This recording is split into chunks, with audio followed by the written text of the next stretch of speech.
कहानी शुरू होती है रिहाना से। बुर्का पहने वो मॉल में घूम रही होती है, चोरी छुपे दो चार लिपस्टिक उठाती है और लोगों की नजरों से बचते हुए बाहर निकल जाती है। उसके बाद सीधे कॉलेज के वॉशरूम में जाती है, बुर्का उतार देती है और जीन्स टॉप पहनकर अपने रियल स्टाइल में निकल पड़ती है। चुराई हुई लिपस्टिक लगाती है और जाती है सिंगिंग ऑडिशन देने, क्योंकि गाना उसका पैशन था। लेकिन तभी एक सीनियर लड़की नम्रता बीच में आके उसे रोक देती है। सीनियरिटी दिखाना जरूरी समझती है। रिहाना के अब्बू टेलरिंग का काम करते थे और खास तौर पर सिर्फ बुर्का ही सिलते थे। पैसों की तंगी की वजह से रिहाना हर चीज खरीद नहीं सकती थी, लेकिन उसे अच्छा मेकअप करने और फैशनेबल कपड़े पहनने का शौक था। इसीलिए चोरी करना उसकी मजबूरी बन चुकी थी। अब आती है लीला की कहानी। लीला का अपना ब्यूटी पार्लर था, लेकिन उसके सपने बहुत बड़े थे। वो चाहती थी दुनिया घूमना अपने बॉयफ्रेंड अरशद के साथ। अरशद का फोटो स्टूडियो था, तो दोनों ने मिलकर एक आइडिया निकाला प्री वेडिंग शूट्स का। प्लान ये था कि लीला दुल्हन का मेकअप करेगी और अरशद शूट करेगा। इस बहाने दोनों को अलग अलग जगह घूमने का मौका भी मिलेगा। लेकिन प्रॉब्लम ये थी कि उनके इस प्लान को कोई सीरियसली लेता ही नहीं था। किसी वेडिंग प्लानर को उनका आइडिया इंटरेस्टिंग नहीं लगा। अब एंट्री होती है शिरीन की। शिरीन एक सेल्स वुमन थी जो घर घर जाकर सामान बेचती थी, और यकीन मानो अपने काम में वो मास्टर थी। हर घर में जाकर आसानी से प्रोडक्ट बेच देती थी। उसकी स्मार्टनेस और प्रैक्टिकल नेचर ही उसकी सबसे बड़ी ताकत थी। शिरीन का पति रहीम पहले दुबई में काम करता था, लेकिन अब वो वापस आ चुका था और यहीं पर नौकरी ढूंढ रहा था। शिरीन अपने सेल्स वाले काम को उससे छुपा कर करती थी, क्योंकि रहीम को ये बिल्कुल मंजूर नहीं था कि उसकी बीवी बाहर जाकर पैसे कमाए। उसकी नज़र में ये सिर्फ मर्द का काम होता है। रहीम शिरीन से ना ढंग से बात करता, ना ही उसे कभी प्यार के दो पल देता। बस रात में अपनी हवस मिटाने के लिए उस पर हावी हो जाता। उसके लिए शिरीन एक इंसान नहीं, बल्कि सिर्फ एक खिलौना थी। जब मन हुआ इस्तेमाल किया और थक कर किनारे कर दिया। शिरीन की जिंदगी से मोहब्बत, परवाह और अपनापन जैसे पूरी तरह गायब थे। अब बात करते हैं बुआ जी की। असली नाम था उनका उषा, लेकिन सब उन्हें बुआ जी कहकर ही बुलाते थे। उनके पास एक बहुत बड़ा पुश्तैनी घर था, जिसमें रिहाना, लीला और शिरीन तीनों के परिवार किराए पर रहते थे। बुआ जी की एक मिठाई की दुकान भी थी, जिसे उनके दो भतीजे संभालते थे। इसी दौरान एक बिल्डर उस घर को खरीद कर वहां मॉल बनाना चाहता था, लेकिन बुआ जी किसी भी हालत में घर बेचने के लिए तैयार नहीं थी। दूसरी तरफ रहीम उसी बिल्डर के पास नौकरी की तलाश में गया। बिल्डर ने साफ कह दिया, अगर तुम हमें वो घर दिलवा दोगे तो नौकरी और कमीशन दोनों मिलेंगे। अब रहीम इसी कोशिश में लगा हुआ था कि किसी तरह बुआ जी को राजी कर ले।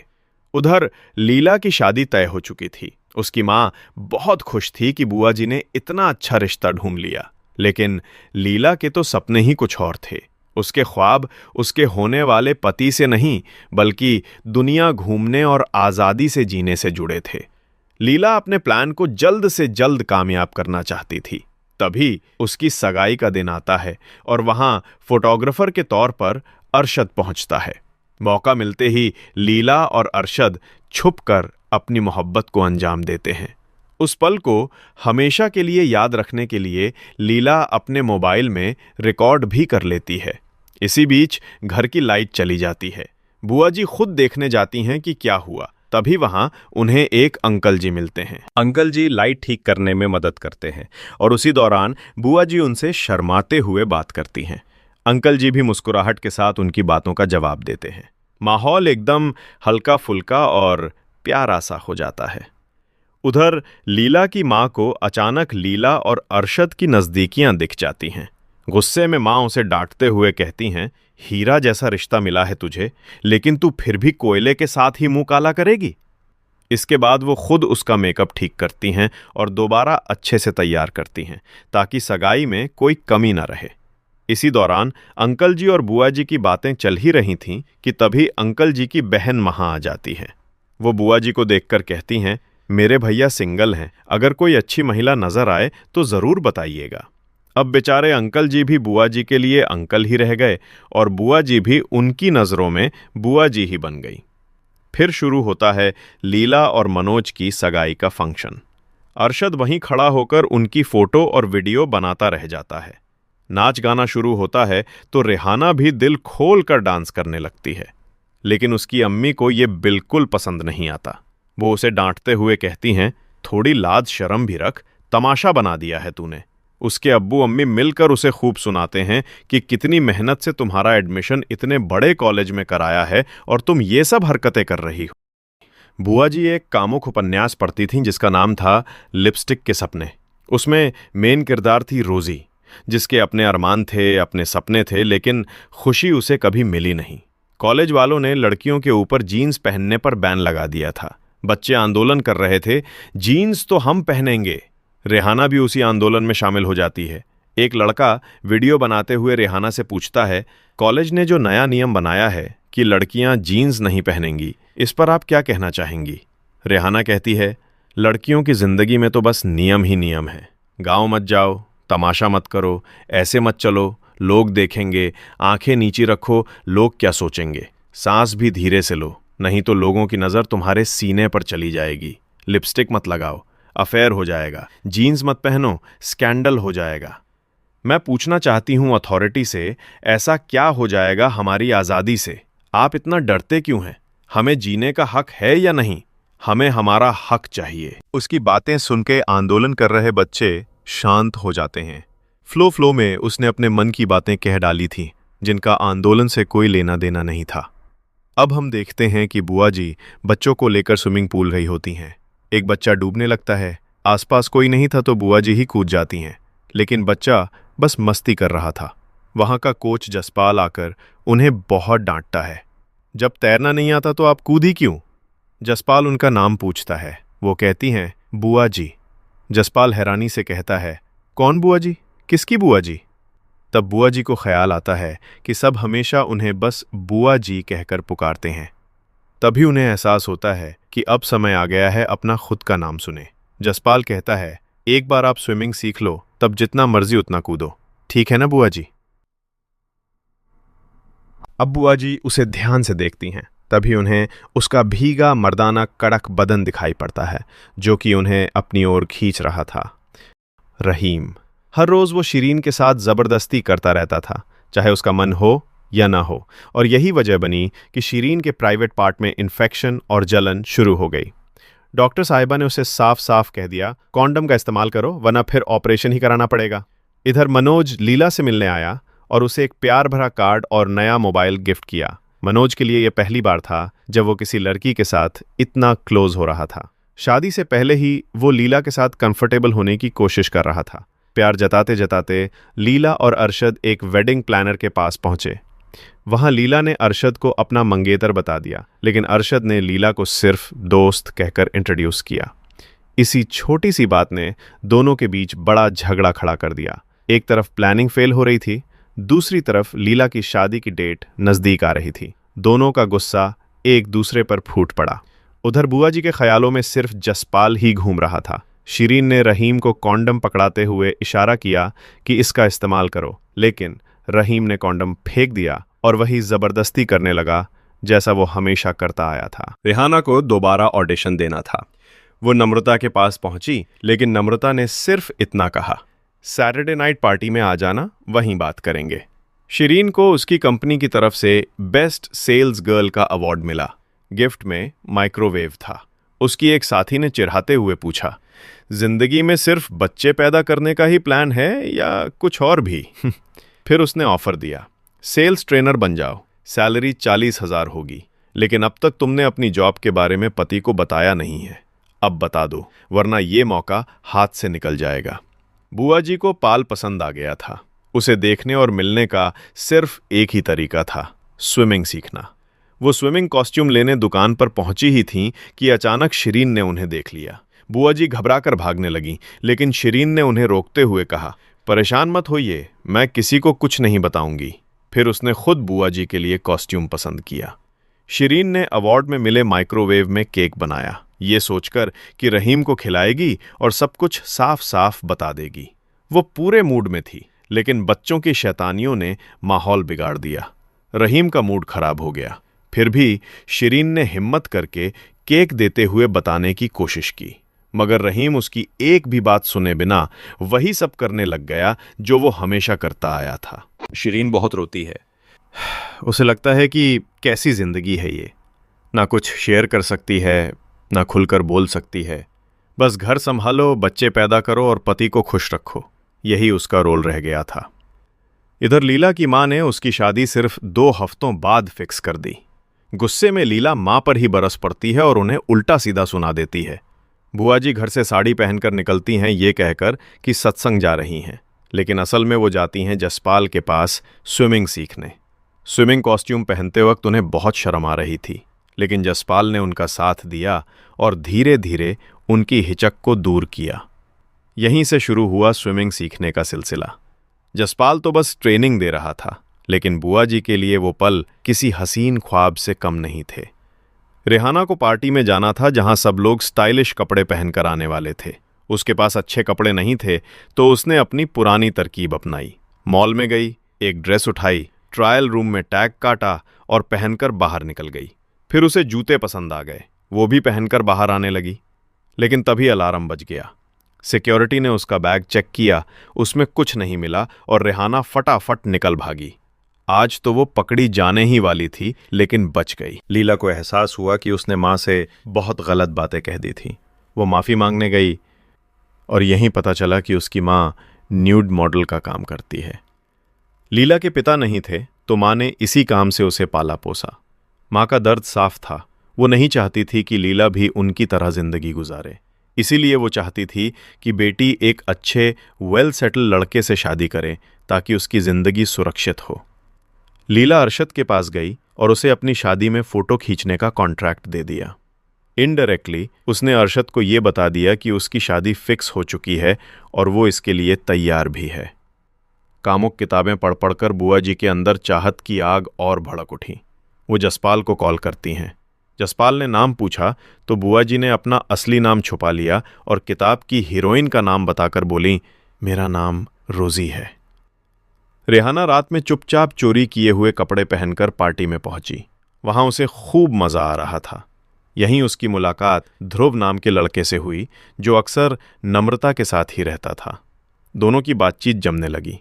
तभी रेहाना ने देखा कि वॉशरूम में नम्रता उल्टी कर रही है और ये शराब की वजह से नहीं था, बल्कि इसलिए क्योंकि नम्रता प्रेग्नेंट थी। रेहाना और ध्रुव एक दूसरे के और करीब आने लगे।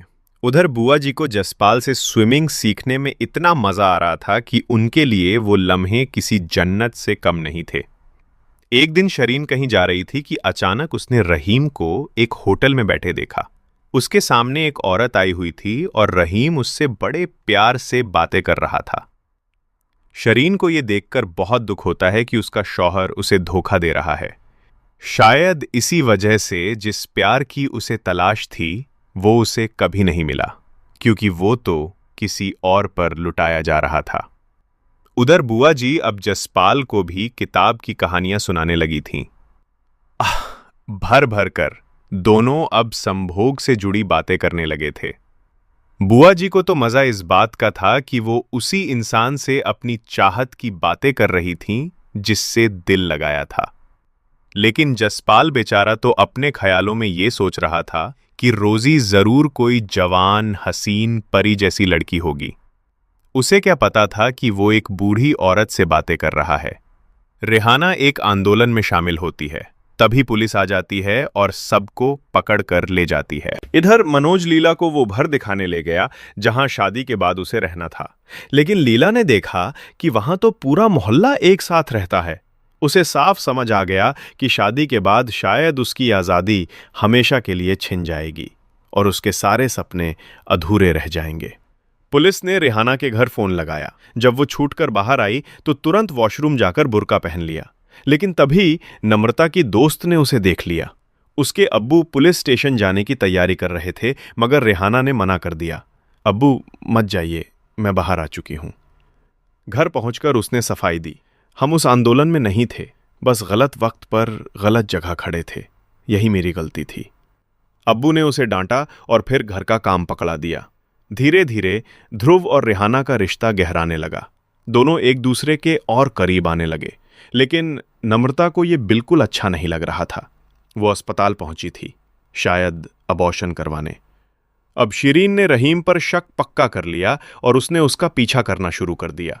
पीछा करते करते वो उस औरत के घर तक पहुंच गई जिसके साथ रहीम प्यार जता रहा था। एक दिन बुआ जी की किताब स्विमिंग पूल के पास ही छूट गई। उधर लीला अरशद के पास जाकर उससे लिपटते हुए बोली, हमारा जो प्लान है हम वही करेंगे, तुम बस मेरा साथ देना। वो अरशद के पास इसलिए लौटी थी क्योंकि उसे समझ आ गया था कि मनोज उसे घर में कैद कर देगा। उसके सारे सपने सिर्फ अरशद के साथ पूरे हो सकते थे, लेकिन अरशद को ये साफ दिख गया कि लीला सिर्फ अपने फायदे के लिए लौटी है। गुस्से में उसने उसे भगा दिया। रोजी यानी बुआ जी और जसपाल की बातें अब इतनी गहरी हो चुकी थीं कि दोनों खुद से ही खुद को सहलाने लगे थे। शिरीन सेल्स गर्ल बनकर उसी औरत के घर पहुंची और इशारों इशारों में उसे जता दिया कि जिसके साथ तुम रंगरलियां मना रही हो वो मेरा शौहर है।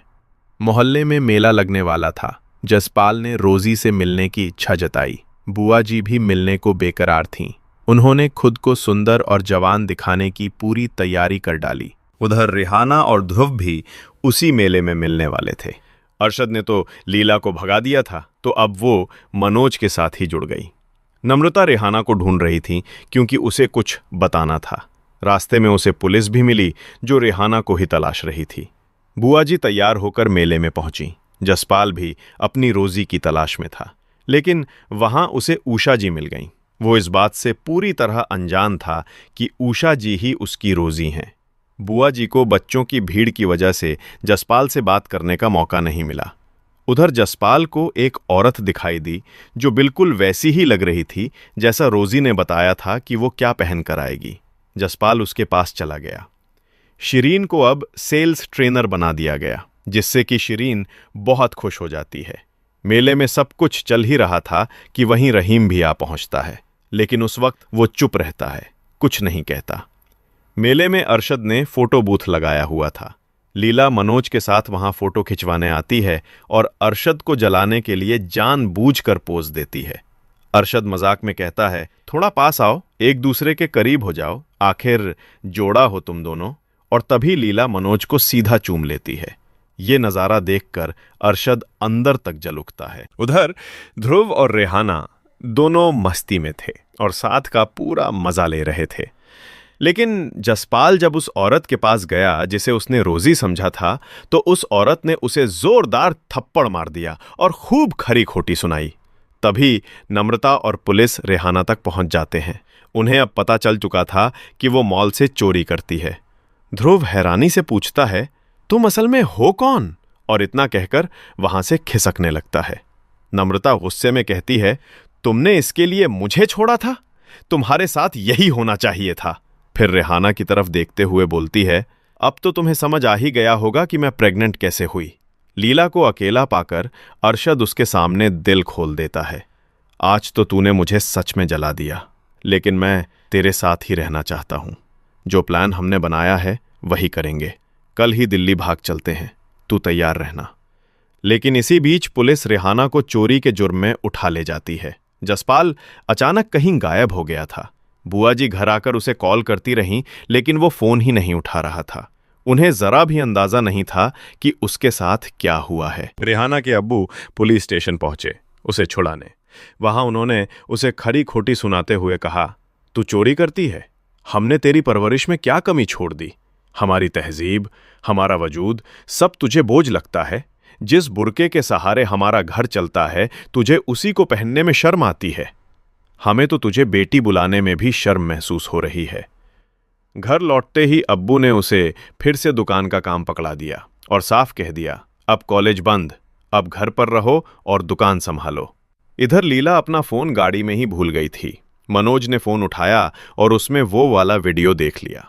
सगाई के टाइम जब उसने अरशद के साथ प्यार करते हुए अपनी वीडियो बनाई थी, यही बात मनोज को सबसे ज्यादा चुभ रही थी, क्योंकि उस वक्त उनका रिश्ता जुड़ रहा था और उसी टाइम उसकी होने वाली पत्नी ये सब कर रही थी।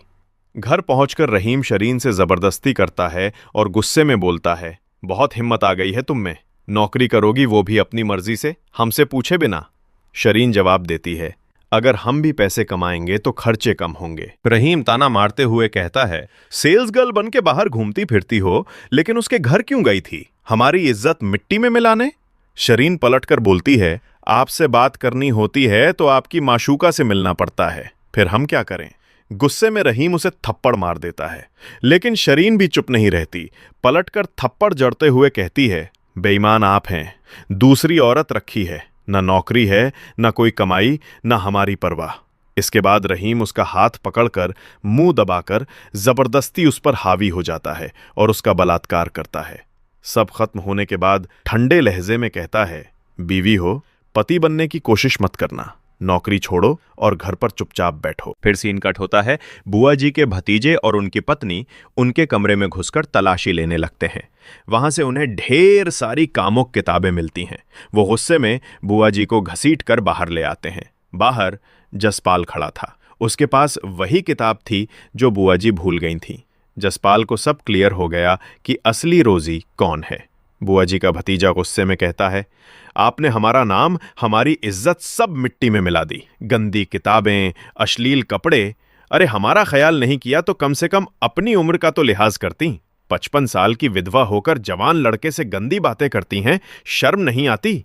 हमारे बच्चे आपसे क्या सीखेंगे? वो किताबें और कपड़े बाहर फेंक देता है और चिल्लाता है, अगर ये सब करना है तो यहां से निकल जाओ। जसपाल आगे बढ़कर कहता है, रोजी तो आप कभी हो ही नहीं सकती। आईना देखा है कभी?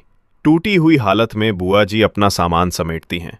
तभी लीला और शरीन उनकी मदद करते हैं और उन्हें रेहाना की दुकान पर ले जाते हैं। वहां बुआ जी कहती हैं, लिपस्टिक वाले सपने की किताब के 3 पन्ने बाकी हैं, वही पढ़ो। रेहाना पढ़ना शुरू करती है और धीरे धीरे माहौल हल्का हो जाता है। सब हंसने मुस्कुराने लगते हैं। रेहाना कहती है, ये कहानियां ही सब गड़बड़ कर देती हैं। झूठा सपना दिखाती हैं कि हमारी लाइफ भी रोजी जैसी होगी। बुआ जी मुस्कुराकर कहती हैं, हाँ, झूठ बोलती हैं, लेकिन शायद सपने देखने की हिम्मत देती हैं। शरीन कहती है, रोजी की तो चांदी है, हमें तो एक आदमी का प्यार भी नसीब नहीं होता और वो 2-2 के साथ घूम रही है। लीला मजाक में बोलती है, कहाँ चांदी, फंसी पड़ी है बेचारी 2 आदमियों के बीच। इसके बाद हंसते मुस्कुराते अपने दुख और आज़ादी की बातें शेयर करती हैं। चारों औरतें अपने अपने जख्म बयां करती हैं और अपने तरीके से आज़ादी पर बातें करती हैं। और इसी कहानी के साथ मूवी का एंड हो जाता है। तो दोस्तों, इस फिल्म में 4 औरतों की कहानियों के जरिए उनकी इच्छाएं और संघर्ष दिखाए गए हैं। कभी ये ख्वाहिश कामयाबी पाने की है, कभी प्यार और इज्जत की, कभी सपनों को सच करने की और कभी बस खुलकर जीने की। फिल्म हमें दिखाती है कि समाज में अब भी मर्दों का दबदबा है। औरत चाहे किसी भी धर्म की हो, मुश्किलें सबको झेलनी पड़ती हैं। असली मुद्दा धर्म नहीं, बल्कि औरतों पर हावी सोच है।